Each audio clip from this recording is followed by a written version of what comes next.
하나님 말씀은 사도행전 11장 1절부터 18절까지 말씀입니다.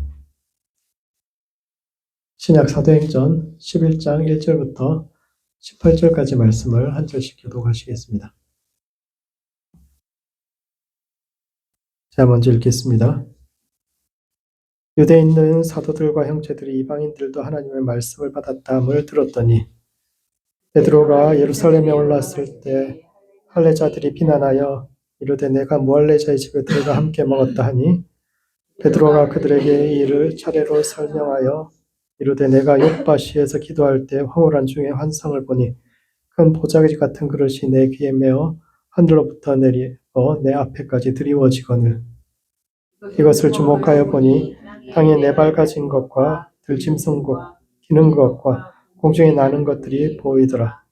또 들으니 소리 있어 내게 이르되 베드로야 일어나 잡아먹으라 하거늘 내가 이르되 주님 그럴 수 없나이다. 속되거나 깨끗하지 아니한 것은 결코 내 입에 들어간 일이 없나이다 하니 또 하늘로부터 두 번째 소리 있어 내게 이르되 하나님이 깨끗하게 하신 것을 내가 속되다 하지 말라 하더라. 이런 일이 세 번 있은 후에 모든 것이 다시 하늘로 끌려 올라가더라. 마침 세 사람이 내가 유숙한 집 앞에 서 있으니 가이사랴에서 내게로 보낸 사람이라. 성령이 내게 명하사 아무 의심 말고 함께 가라 하시매 이어서 형제도 나와 함께 가서 그 사람의 집에 들어가니 그가 우리에게 말하기를 천사가 내 집에서 서서 말하되 내가 사람을 욥바에 보내어 베드로라 하는 시몬을 청하라. 그가 너와 내 온 집이 구원받을 말씀을 내게 이르리라 함을 보았다 하거늘 내가 말을 시작할 때 성령이 그들에게 임하시기를 처음 우리에게 하신 것과 같이 하는지라. 내가 주의 말씀에 요한은 물로 세례를 베풀었으나 너희는 성령으로 세례를 받으리라 하신 것이 생각나노라. 그런즉 하나님이 우리가 주 예수 그리스도를 믿을 때 주신 것과 같은 선물을 그들에게도 주셨으니 내가 누구에게 하나님을 능히 맡겠느냐 하더라. 그들이 이 말을 듣고 잠잠하여 하나님께 영광을 돌려 이르되 그러면 하나님께서 이방인에게도 생명 얻는 회개를 주셨도다 하니라. 아멘. 사도행전에는 초대교회 방향을 설명하는 이제 20개의 설교가 들어 있습니다. 9편이 베드로, 그리고 9편이 바울, 그리고 야고보의 설교와 스데반의 설교가 편식 들어 있습니다. 유대와 예루살렘 선교를 했던 유대인들의 설교가 10개, 그리고 이방인들을 향해 선교했던 사람들의 설교가 10개, 이렇게 20개씩 들어있는데, 그 중에서 이제 핵심이 되는 11장에 나오는 베드로의 설교가 오늘을 살아가는 우리의 삶과 신앙에 던지는 의미가 무엇인지에 대해 함께 생각해 보는 시간을 갖도록 하겠습니다. 첫 번째, 선교적 사명을 회복해야 합니다. 베드로가 욥바에서 로마 백부장 고넬료와 그 가정에 침례를 주고 돌아왔을 때 어떤 할례자들이 무할례자의 집에 들어가 함께 먹었다고 베드로를 비난했는데, 이는 첫 번째, 사명을 잃어버린 교회가 얼마나 수동적이고 방어적일 수 있는지를 보여주고 있습니다. 베드로가 이방인에게 복음을 전하고 한 가정 전체가 예수님을 믿게 되었습니다. 얼마나 기쁘고 행복한 일입니까? 복음이 문화를 넘어서 언어를 넘어서 이방인에게까지 전했을 때 얼마나 교회로서는 기쁘고 행복한 일 아니겠습니까? 그러니까 다 같이 모여서 축하하고 박수를 쳐야 할 그런 일인데, 그때 교회 안에서 이를 비판하는 사람들이 있었습니다. 그런데 그들은 왜 베드로를 비판했을까요? 복음이 유대와 사마리아를 넘어서 이방인에까지 전해진 그 순간에 왜 베드로를 그 사람들이 비난했을까요? 왜냐하면 그들이 사명을 잊어버렸기 때문입니다. 베드로를 비판하는 이들은 할례자들인데, 이들은 자신들이 하나님의 백성이라는 사실에 그닥 큰 자부심을 가지고 있는 사람들. 원래 할례라는 것은 노예나 짐승에게 낙인 찍는 관습으로부터 비롯되었는데, 그래서 이제 우리는 유대인들이 할례를 하면서 우리는 하나님의 소유고 하나님의 백성이다, 그분의 권위 아래 있는 자들이다라는 표시, 그렇게 이제 이야기했는데, 이것이 그 시대 사람들이 보기에는 굉장히 이상한 관습. 당시를 주도하던 문화는 헬라 문화고, 그 헬라 문화를 대표하는 것이 이제 두 가지인데, 하나는 이제 레슬링이고 하나는 목욕 문화입니다. 근데 이 두 가지 공통점이 뭡니까? 레슬링하고 목욕하고 하는 것이 둘 다 벌거벗고 하는 겁니다. 지금은 레슬링 사람들 막 타이즈 입고 하지만 그 당시에는 맨몸으로 하는 운동이었어요. 맨몸으로 벌거벗고 막 하고. 그리고 그 당시에 목욕이라는 거, 로마 시대 목욕이라는 것은 목욕탕, 공중 목욕탕이 굉장히 쌌어요. 노예들도 이용할 수 있을 만큼. 그래서 항상 하루가 끝나고 나면 다 이제 목욕탕에 가서 씻고 편안하게 뜨거운 물에, 이게 이제 그 사람들의 그 하루의 낙입니다.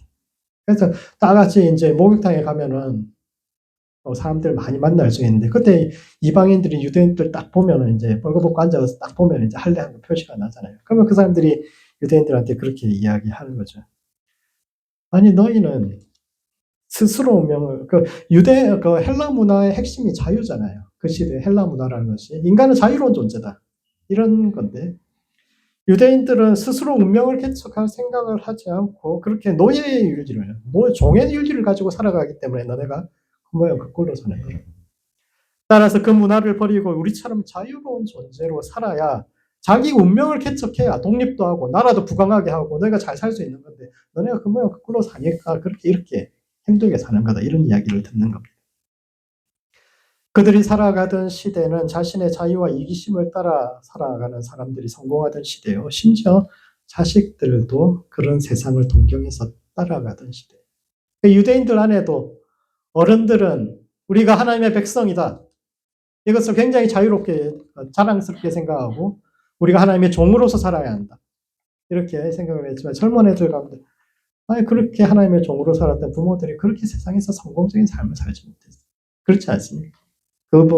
남의 식민지에 살면서 오히려 세상 따라서 막 그렇게 살았던 사람 잘 나가는데, 하나님 열심히 믿고 살아봐야 뭘 그렇게 있습니까?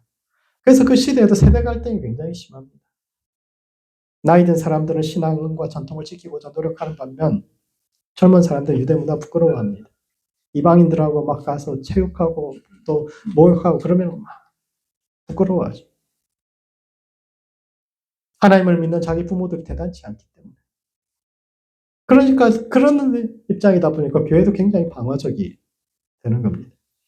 하나님은 아브라함에게 땅의 모든 족속의 너를 통해 복을 받을 것이라고, 너는 복의 근원이 되고 세상과 하나님을 연결하는 가교가 될 것이라고 말씀하셨는데, 현실은 하나님의 복을 세상에 전하기는커녕 세상으로부터 무시당하고 자기 자식들로부터 무시당하니까 굉장히 방어적이 될 수밖에 없죠.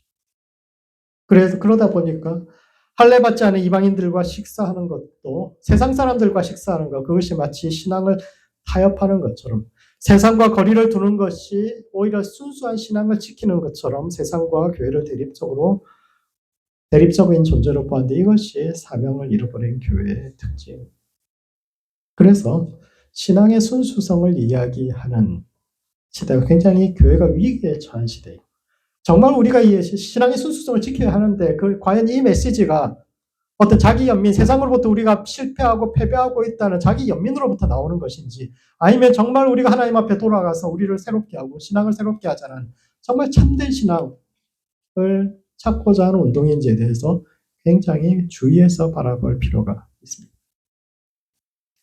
두 번째, 그런 점에서 사명을 이룬 교회가 주로 정결과 순수성에 대해서 이야기합니다. 그래서 베드로가 그런 사람들에게, 교회 안에 있는 할례자들에게 자기가 왜 이방인들과 함께 식사하게 되었는지를 설명하기 시작합니다. 욥바에서 자기가 기도하고 있었는데 하늘에서 환상 중에 보자기가 내려오더니 그 속에 여러 동물들이 있는데 하늘에서 음성이 들려서 잡아먹어라, 이렇게 이야기합니다. 그러니까 베드로가, 전 지금까지 살면서 정결하지 않은 음식을 먹은 적이 없습니다. 그래서 잡아먹을 수 없습니다, 그렇게 이야기하니까 하나님께서 내가 정결하게 한 것을 네가 부정하다, 속되다고 막 이야기하지 말라라고 이야기하고, 이것이, 이 환상이 3번을 반복이 되고 끝이 나게 되는데, 이것은 정결과 부정에 대한 우리의 생각을 재점검하라. 우리는 뭐가 순수하다고 생각하고 무엇이 정결하다고 생각합니까? 그리고 정말 우리가 생각하는 그 정결이 진짜 하나님께서 원하시는 순수함이 맞습니까? 모든 문화는 나름의 정결 규정들을 가지고 있습니다. 유대인들이나 무슬림처럼 무엇을 먹고 무엇을 먹지 말고, 어떤 것은 행동은 정결하고 행동은 옳지 않고, 그렇지 않은지를 어떤 날은 정결하고 어떤 날은 정결하지 않아요. 그런 것을 세세하게 규정하는 문화도 있고 이와는 달리 암묵적으로 전승되는 문화도 있는데 한국 사람들 같은 경우는 과거에 이제 여성의 순결을 그렇게 정결과 부정의 기준으로 많이 이야기했죠. 자의가 아니라 강제로 순결을 이뤄도 그것이 마치 그 여인의 탓인 것처럼 비난하고 심지어 조선시대에는 어머니가 부정하면 자식이 출산할 수 없어요. 관직을 얻을 수 없습니다. 그렇기 때문에 많은 여성들이 자살을 강요당했죠. 억울한 일을 당했을 때 목숨을 끊으면 세상이 알아주고 연려문을 세워주고 그 자식들이 오히려 칭송을 받지만 자신이 너무 억울하다고 이거 잘못되었다고 호소하면 오히려 나쁜 여자라고 돌을 던지고 그렇게 해서 그 자식들까지도 세상에서 얼굴 들지 못하게 그렇게 만드는데 과연 성경이 말하는 참된 정결은 세상이 말하는 정결은 그런 것인데 과연 성경이 말하는 참된 정결은 무엇이고 사람은 어떻게 정결해질 수 있는가 생각해 보아요. 결국은 베드로와 그 할례자들이 부딪히는 것도 누가 정결한 존재, 이방인들 부정한 존재다라는 건데 정말 저 사람들이 부정한 존재인가 고민하는 거예요. 예수님은 무엇이 입으로 들어가느냐가 아니라 무엇이 입에서 나오느냐에 따라서 사람의 정결은 결정되는 것이요. 그런 점에서 할례자들의 입에서 나오는 말은 결코 정결하지 않다라고 이야기합니다. 우리가 하나님을 위해서 살아야 합니다. 우리가 순수하게 살아야 합니다. 하나님의 말씀을 지켜야 합니다. 율법대로 살아야 합니다. 그들의 입에서 나오는 그 말, 굉장히 정결한 말처럼 보입니다. 순수한 신앙을 위해서 사는 것처럼 보이지만 그들의 내면 깊은 곳에 있는 자기 연민으로 우리 하나님을 위해서 이렇게 사는데 하나님도 우리 안 도와주고 자식들도 우리 그렇게 떳떳하게 생각하지 않고 그런 깊은 내면의 좌절로부터 나오는 그래서 세상과 더 거리를 두어야 한다라는 그런 것에 대해서 하나님은 결코 정결하다고 이야기하지 않습니다. 오히려 예수님은 그 시대가 부정하다고 이야기하는 세리와 죄인들과 함께 하심으로써 무엇이 정결인지를 보여주는데 세상에서는 거리를 두고 배제하고 부정한 사람들, 더러운 사람들 멀리하고 거리 두고 그렇게 하면 정결해진다고 생각하지만 오히려 참된 정결이라는 것은 포용하고 공감하고 그들 곁에 함께 있어주고 세상을 떠나는 것이 아니라 세상 속에서 어떻게 하면 하나님의 뜻 안에서 정결해질 수 있는가. 겉으로 보기에 차이 나는 것이 아니라 오히려 함께하고 공감하는 것에서 정결할 수 있다라고 이야기하는데 그런 점에서 생각을 바꾸어야 합니다. 랄프 윈터라는 선교학자가 하나님께서 일하는 방식을 크게 네 가지로 구분하는데 복음을 들고 사람들이 자발적으로 가는 선교 방식이 있고 한 가지는 사람들이 자발적으로 하나님의 말씀을 듣기 위해서 자발적으로 그런 선교 방식이 있고 또 하나는 비자발적으로 사람들이 가라고 해도 안 가니까 하나님께서 비자발적으로 하나님의 성도들을 보내시는 방식이 있고 또 하나는 비자발적으로 이방 사람들을 하나님께 불러오시는 비자발적으로 오는 방식이 있다라고 이야기하시는데 이러한 구분이 말해주는 것은 세상에서 성공하고 잘 나가는 사람들만 정결한 것이 아니라 실패하고 좌절한 우리의 삶도 정결하고 우리는 또한 있는 모습 그대로 복음을 전해야 한다라는 것입니다. 유대인들이 왜 그렇게 방어적이었습니까? 초대교회가 왜 그렇게 방어적이었습니까? 왜냐하면 자신들이 복음을 자신 있게 전할 수 있을 만큼 그렇게 세상에서 성공했다고 생각하지 않고 그 생각의 이면에는 뭔가 세상에서 잘 나가고 성공해야 복음을 전할 수 있다고 생각하기 때문인데 가만히 생각해 보십시오. 복음이 가장 놀랍게 확장되었던 시대가 그런 방식이 아니에요. 랄프 윈터가 그 점을 이야기합니다. 복음이 놀랍게 확장되었던 시기가 언제냐? 이스라엘 백성들이 바벨론의 포로로 사로잡혀 갔을 때, 그리고 바이킹들이 유럽을 침략했을 때라고 이야기합니다. 바이킹들이 쳐들어왔을 때 기독교 국가들이 모두 다 패배하고 많은 성도들이 노예로 사로잡혀 갔습니다. 그 시대는 실패한 시대예요. 기독교의 역사에서 실패한 시대고 그 사로잡혀간 그 사람들 모두 다 부정한 세대가 된 것처럼 보였지만 사람들은 자기보다 성공하고 잘난 사람들의 신앙만 받아들이는 것이 아니라 오히려 포로로 사로잡혀간 그곳에서도 하나님을 향한 믿음과 인간다움을 잃지 않고 끝까지 소망 속에서 살았던 평범한 사람들에게 감명받아서 복음을 받아들인 사람들이 훨씬 많고 그들을 통해서 나라 전체가 기독교로 돌아온 놀라운 부흥의 세기가 그 시대였습니다. 그러므로 사명을 회복해야 합니다. 세상에서 성공하고 잘 나갈 때는 복음을 전하고 내가 뭔가 있는 것 같은 복음을 전하지만 세상에서 내가 실패하고 힘들 때는 움츠러들거나 자기 연민 속에서 세상과 각을 세우는 것이 아니라 때를 얻든지 못 얻든지 복음을 전하기 위해서 노력해요. 히브리 신앙이라는 것은 성공한 사람들의 신앙이 아니라 강을 건너온 비천한 사람들이 고통스러운 삶의 현장 속에서도 하나님을 향한 기대와 소망을 저버리지 않고 세상의 가장 낮은 곳에서 가장 아름다운 꽃을 피우는 믿음인데 각자의 자리에서 복음의 꽃을 피우고 그래서 때를 얻든지 못 얻든지 하나님의 복음의 전도자가 되는 모든 성도들 되시기 바랍니다. 두 번째, 하나님과 동행해야 합니다. 베드로가 고넬료의 집에서 설교할 때 성령께서 그 고넬료의 온 가정 위에 임하셨고 이에 베드로는 물로 그들 전체를 침례를 주었는데 이는 첫 번째, 하나님은 우리보다 앞서 가시면서 길을 만드시는 분입니다.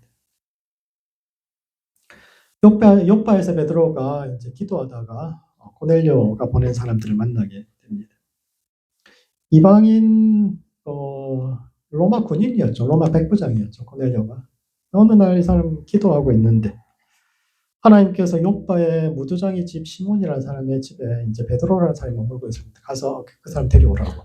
그러면 그 사람이 너한테 구원 얻는 길을 가르쳐 줄 것이다. 그래서 이제 사람을 보냈는데 그래서 이제 베드로가 왔더니 그 집에 성령이 임하는 것을 보고 쭉 침례를 베풀게 되는데 이 성령에 대한 메시지가 베드로 설교의 핵심입니다.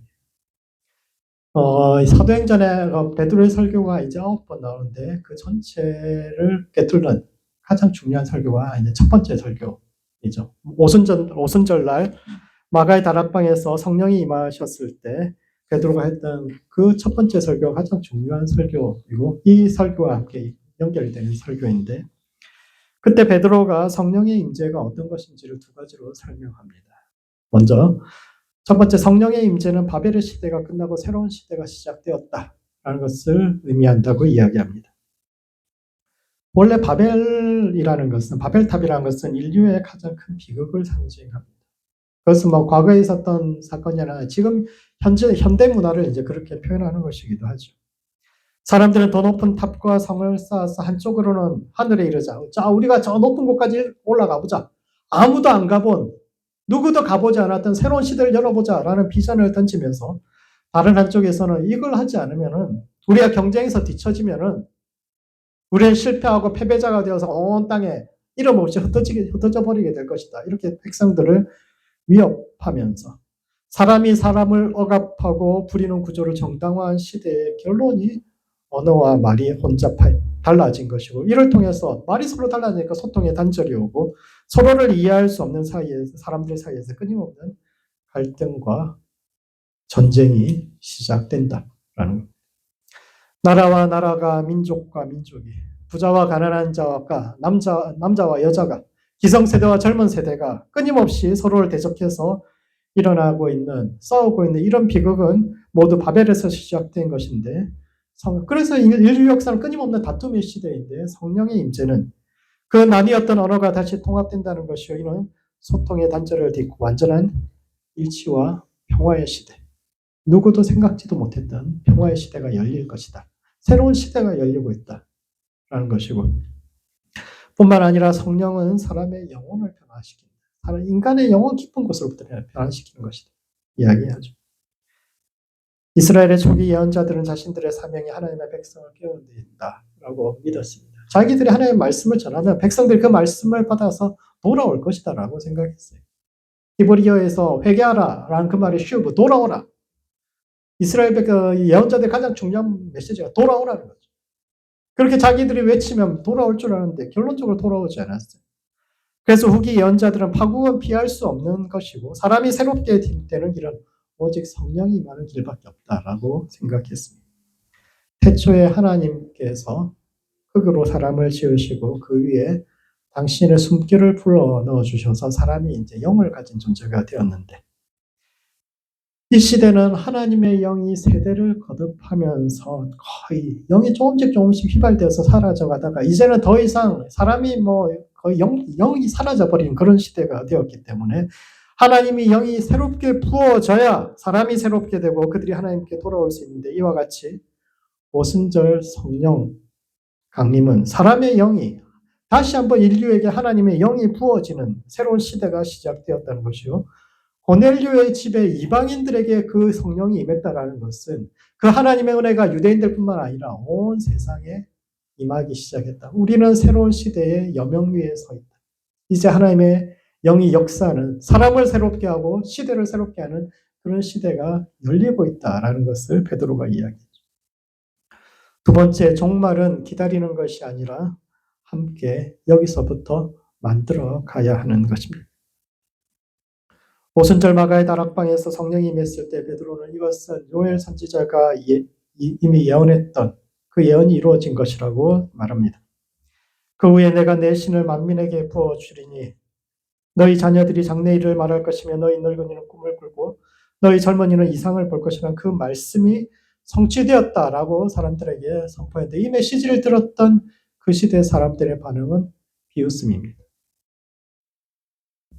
오순절에 제자들이 그 성령이 마가의 다락방에 성령이 임했을 때 성령이 충만해져서 그 숨어있던 박해자들 피해서 숨어있던 그 자리를 떨치고 나와서 거리에서 하나님께서 위대한 일을 새로운 시대가 시작되었다고 하나님의 새로운 나라가 이 땅 가운데 임하고 있다라고 그렇게 선포했고 그때 온 세계에서 명절이니까 온 세계에서 몰려온 사람들이 그 이야기를 들었는데 그 메시지를 들었던 사람들이 이야기했던 거예요. 저 사람들이 나 술에 취했구나.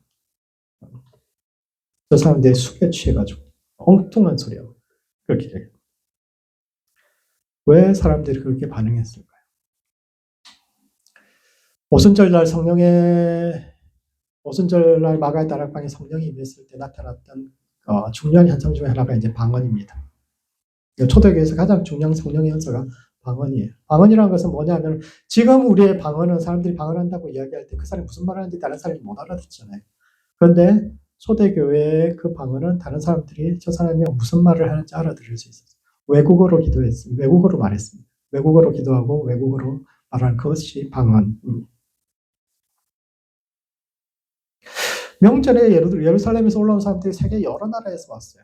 몇십 개국에서 왔는데 이 사람들이 지나가다가 갑자기 자기들이 영주권을 가지고 살아가는 그 나라 말을 듣게 되는데 그 이야기하는 사람들 돌아봤더니 그 나라에 한 번도 가본 적이 없는 갈릴리에 사는 배운 것도 별로 없는 무식한 어부들이 한 번도 가본 적이 없는 나라 말로 하나님의 놀라운 일을 이야기하는 겁니다. 디아스포라 유대인들이 세계 여러 나라에 살면서 그 사람들이 명절 다 모였는데 기적이죠. 한 번도 경험한 적이 없는 하나님의 놀라운 기적이 그 자신들 앞에 이루어지는 것을 보고 있습니다. 그런데 그것을 보고 그 사람들이 뭐라고 했냐면은 술에 취해서 저러는 거다. 왜 이렇게 이야기합니까? 우리가 너무 이상하지 않습니까? 한 번도 배워보지 못한 언어로 불어로 러시아어로 막 하나님의 놀라운 일을 선포하는 걸 보면 우와 어떻게 이런 일이 있어요. 그것을 보면은 하나님께서 새 일을 하시나 보다 이렇게 해야 되는데 사람들이 보면 취했나 저 미쳤나 막 이렇게 어떻게 이런 일이 일어날 수 있습니까? 왜냐하면 그 사람들은 갈릴리 사람들이 불가능한 것을 이야기하고 있다라고 생각했기 때문에 그들이 큰 소리를 외쳤던 하나님의 일이라는 것이 어떤 것이겠습니까? 하나님의 나라가 이 땅 가운데 임하고 있다. 새로운 시대가 시작되었다. 바벨의 그 시대가 끝나고 다툼의 시대가 끝나고 평화의 시대가 열리고 있고 모두가 하나 될 수 있는 하나님께서 새 시대를 열어가고 있다. 사자가 어린 양과 뛰놀고 어린 양이 함께 뛰노는 시대. 더 이상 해함도 상함도 없는 새로운 세상이 이제 곧 이루어질 것이라는 그들의 메시지에 대한 사람들의 반응이 그게 가능하겠느냐라는 겁니다.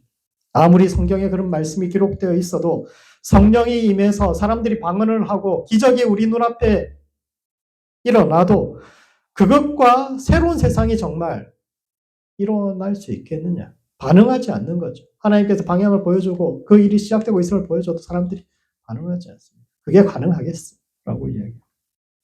신앙은 자기 수양이나 교회 안에서 자기들끼리 뭐 으쌰으쌰하고 뭐 그런 데 그쳐야지, 그것을 넘어서 진짜 세상을 변화시키고 역사에 영향을 미치는 그런 건 이루어질 수 없는 일이다.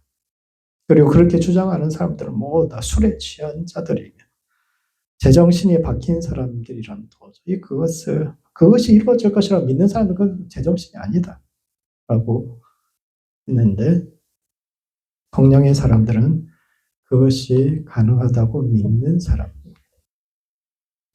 하나님을 믿는다라는 것은 하나님은 지금도 살아계셔서 역사하시며 언젠가 하나님께서 이루실 그 완전한 나라를 지금 여기에서 우리가 먼저 누릴 수 있음을 믿는 사람들. 고넬료와 그의 가족에게 성령이 임한 것은 유대인들이 그렇게 기다리던 메시아의 나라가 먼 미래가 아닌 지금 이곳에서 이루어지고 있다고. 이제 이방인들까지 하나님의 은혜로 영이 새로워지고 삶이 새로워지는 새로운 시대, 거기 그 삶을 지금부터 우리가 살아야 한다라고 이야기하고 있는데, 그러므로 하나님과 동행하는 성도들 되시기 바랍니다. 하나님은 우리보다 앞서 가시는 분이요 새로운 시대를 여시는 분입니다. 따라서 그분과 동행한다는 것은 언젠가 임할 그 나라를 오늘 우리의 삶에서 이미 이루어진 것처럼 살아가는 것이요, 현실은 여전히 힘들고 어렵지만 그럼에도 불구하고 이 땅과 현재가 아닌 오는 그 나라의 기준을 두고 살아가는 것인데, 소망 안에서 미리 그 나라를 살아가는 모든 성도들 되시기 바랍니다. 말씀을 정리하겠습니다. 사도행전 11장은 고넬료의 가족에게 침례를 베푼 베드로의 설교를 다루고 있는데, 이런 첫 번째, 선교적 사명을 회복해야 합니다. 무할례자들과 식사하는 문제는 히브리 신앙과 헬라 문화 중에서 어떤 것이 더 높은 가치를 가지고 있는가에 관한 질문인데, 세상과 경쟁하지 말고 낮은 곳으로 흘러 그곳에 머물지만 역설적으로 모든 생명을 살리는 물처럼 자신이 처한 곳에서 때를 얻든지 못 얻든지 복음 안에서 세상을 치유하고 생명을 풍성하게 하는 모든 성도들 되시기 바랍니다. 두 번째, 하나님과 동행하는 성도가 되어야 합니다. 하나님은 이방인인 고넬료와 그의 가족에게 성령을 부어주심으로 메시아의 시대가 멀리 있는 것이 아니라 지금 이곳에 임하고 있음을 이야기하는데, 하나님께서 하시는 일에 마음을 열고 언젠가 말 그 나라가 오늘 지금 이곳에 이루어진 것처럼 믿음으로 하나님의 임재를 미리 살아내는 모든 성도들 되시기 바랍니다. 기도하시겠습니다. 기도하실 때는 먼저 사명을 회복하는 성도들 수 있도록 자신을 위해서 기도합시다. 때를 얻든지 못 얻든지 있는 모습 그대로 복음을 전하는 성도 될 수 있도록 하나님께서 우리를 두신 삶의 자리를 부끄러워하지 않고 물과 같이 낮은 곳에서 세상을 치유하고 생명을 풍성하게 하는 성도 될 수 있도록 자신을 위해서 기도하시고, 두 번째는 하나님께서 바라보시는 곳을 함께 바라보고 그분의 나라가 이미 임한 것처럼 삶으로 그 나라를 살아내는 성도와 교회 될 수 있도록 서로를 위해서 함께 기도하시겠습니다.